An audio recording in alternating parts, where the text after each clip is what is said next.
आजकल कुछ लड़के और लड़कियां बिना शादी किए एक ही छत के नीचे पति पत्नी की तरह रहते हैं और इस रिश्ते को लिव इन रिलेशनशिप का नाम दिया जाता है। लिव इन रिलेशनशिप में रहने वाले कुछ लड़के लड़कियों की जिंदगी तो ठीक रहती है, मगर इनमें से ज़्यादातर लड़कियों को लिव इन रिलेशनशिप में रहने का खमियाजा अपनी जान से हाथ धोकर देना पड़ता है। और बिल्कुल ऐसा ही होता है आज की इस सच्ची घटना में भी, जहाँ पे एक लड़की एक लड़के के साथ 8 सालों से रिलेशनशिप में रह रही होती है और एक दिन अचानक उस लड़की की मौत हो जाती है। उसके बाद पुलिस जब इस घटना की जांच पड़ताल करती है और उसके बाद जो सच्चाई निकल कर सामने आती है, तब उसे सुनने के बाद हर किसी की आंखें नम हो जाती हैं।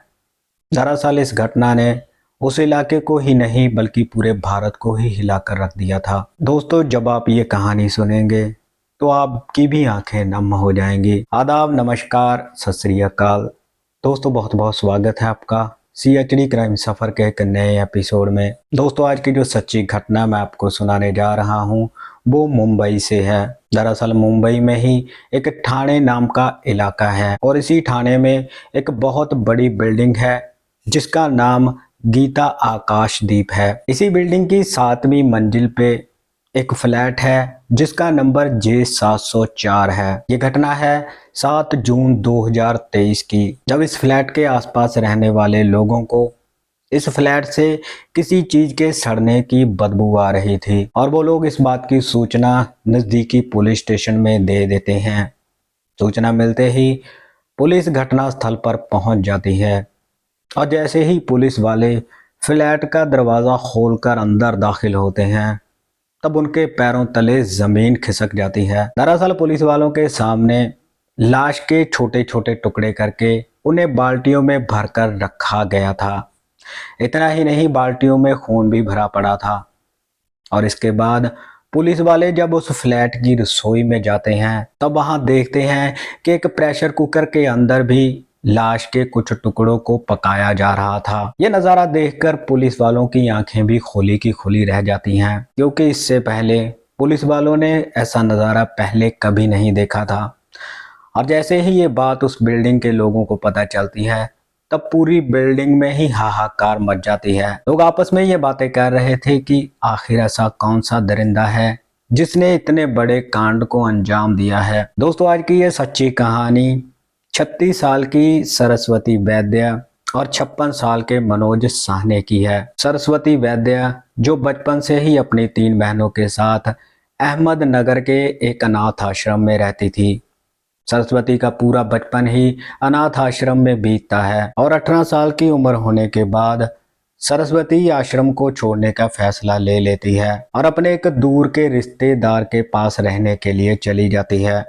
दूसरी तरफ मनोज साहने जो काफ़ी पढ़ा लिखा हुआ था, लेकिन पढ़ा लिखा होने के बावजूद भी उसके पास कोई ढंग की नौकरी नहीं थी, इसीलिए वो एक किराना की दुकान पर ही काम पर लग जाता है। और उसी किराना की दुकान पर सरस्वती और मनोज साहने की पहली मुलाकात होती है। दोनों में जब बातचीत होती है, तब दोनों को पता चलता है कि वो दोनों ही अहमदनगर से हैं और दोनों ही अनाथ हैं, इसीलिए दोनों में नज़दीकियां बढ़ने लगती हैं। दरअसल उस समय सरस्वती काफ़ी आर्थिक तंगी से गुजर रही थी, इसीलिए मनोज साहने उसे एक सेल्समैन की जॉब पर लगवा देता है। इन्हीं कारणों के चलते सरस्वती कहीं ना कहीं मनोज साहने की तरफ आकर्षित होने लगती है, क्योंकि मनोज हर समय सरस्वती की मदद करने के लिए तैयार रहता था। हालांकि मनोज साहने सरस्वती से उम्र में 20 साल बड़ा था, पर 20 साल बड़ा होने के बावजूद भी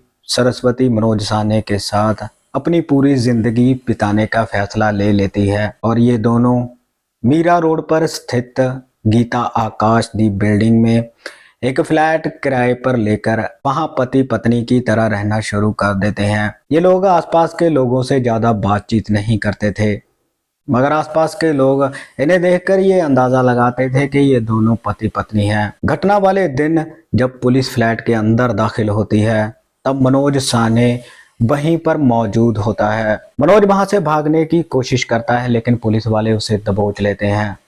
मनोज को देखकर पुलिस वालों को ऐसा लग रहा था कि जैसे उसे अपने किए पर कोई भी पछतावा नहीं था। हालांकि सरस्वती की मौत हो चुकी थी। पुलिस वाले मनोज से जब इस हत्या के बारे में पूछताछ करते हैं तब मनोज पुलिस से कहता है कि साहिब, सरस्वती तो मेरी बेटी जैसी थी। वो कक्षा 10वीं के एग्जाम देना चाहती थी और इसीलिए मैं उसे मैथ भी पढ़ाता था।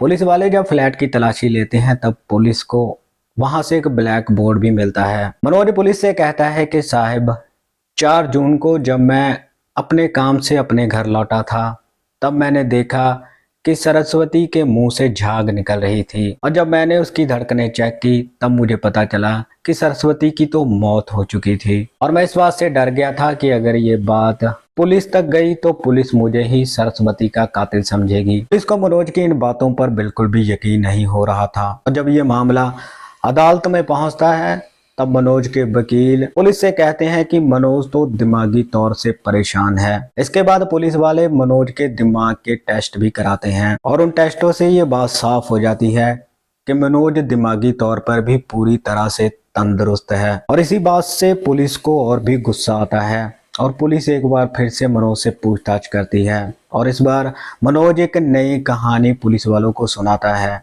इस बार मनोज पुलिस से कहता है कि सरस्वती मेरे से उम्र में 20 साल छोटी थी मगर वो मेरे ऊपर शक करती थी। सरस्वती को लगता था कि मेरे संबंध और भी महिलाओं के साथ हैं। इन्हीं कारणों के चलते आए दिन हम दोनों में झगड़ा चलता रहता था और 4 जून को जब मैं अपने घर से बाहर गया था तभी सरस्वती ने कोई कीटनाशक पीकर आत्महत्या कर ली थी। पुलिस वालों को मनोज की इस कहानी पर भी विश्वास नहीं होता और पुलिस वाले सख्ती से मनोज से पूछताछ करते हैं और तब कहीं जाकर मनोज अपना राज उगलता है। इस बार मनोज पुलिस को बताता है कि दरअसल सरस्वती मुझसे उम्र में 20 साल छोटी थी, इसीलिए मुझे लगता था कि सरस्वती के संबंध और भी मर्दों के साथ हैं और इन्हीं बातों के चलते हम दोनों में अक्सर झगड़े चलते रहते थे और मैंने मन में ये ठान लिया था कि मैं सरस्वती को जान से ही मार दूंगा और इसीलिए मैंने एक प्लान बनाया। प्लान के मुताबिक मैं बाजार से कीटनाशक लेकर आया और उसे जूस में मिलाकर सरस्वती को पिला दिया। उसके बाद कमरा लॉक करके मैं अपने कमरे से बाहर चला गया था। मुझे पता था कि कितने समय में सरस्वती की मौत हो जाएगी। उसके बाद जब मैं फ्लैट में लौटता हूँ तब तक सरस्वती की मौत हो चुकी थी और अब मेरे लिए सबसे बड़ी मुसीबत थी सरस्वती की लाश को टिकाने लगाने की। इसीलिए मैं बाजार से एक कटर खरीद कर लाता हूँ और उसके साथ ही लाश के छोटे छोटे टुकड़े कर देता हूँ। मैंने लाश के कुछ टुकड़ों को गैस पर रोस्ट करके उन्हें कुत्तों को भी खिला दिया था और अभी बाकी के लाश के टुकड़े टिकाने लगाने ही थे कि तब तक पुलिस पहुंच जाती है। पूछताछ में मनोज पुलिस को ये भी बताता है कि उसने सरस्वती का कत्ल करने से पहले ये सब चीजें गूगल पर भी सर्च की थी कि जैसे लाश को सड़ने में कितना वक्त लगता है या कौन सा कीटनाशक खतरनाक है और कौन से कीटनाशक से कितनी जल्दी इंसान की मौत हो जाती है। मनोज बताता है कि लाश की बदबू को फैलने से रोकने के लिए मैंने परफ्यूम की बड़ी बड़ी बोतलों का इस्तेमाल किया था। पुलिस जब उसके फ्लैट की तलाशी लेती है तब पुलिस को कटर, कीटनाशक और परफ्यूम की बड़ी बड़ी बोतलें भी मिलती हैं। इसके बाद पुलिस मनोज की तहरीर पे ही गंभीर से गंभीर धाराएं लगाकर उसे जेल में भेज देती है। दोस्तों, इस घटनाक्रम के बारे में आपकी क्या राय है? आप अपनी राय कमेंट सेक्शन में जरूर रखिएगा। इस घटनाक्रम को सुनाने का मकसद किसी को परेशान करना या दुखी करना नहीं था, बल्कि आप सबको जागरूक करना है। आपको बताना है, आपको जताना है कि समाज में कैसे कैसे लोग रहते हैं। तो मिलते हैं किसी और सच्ची घटना में। तब तक आप अपना ख्याल रखिएगा, सतर्क रहिएगा। जय हिंद।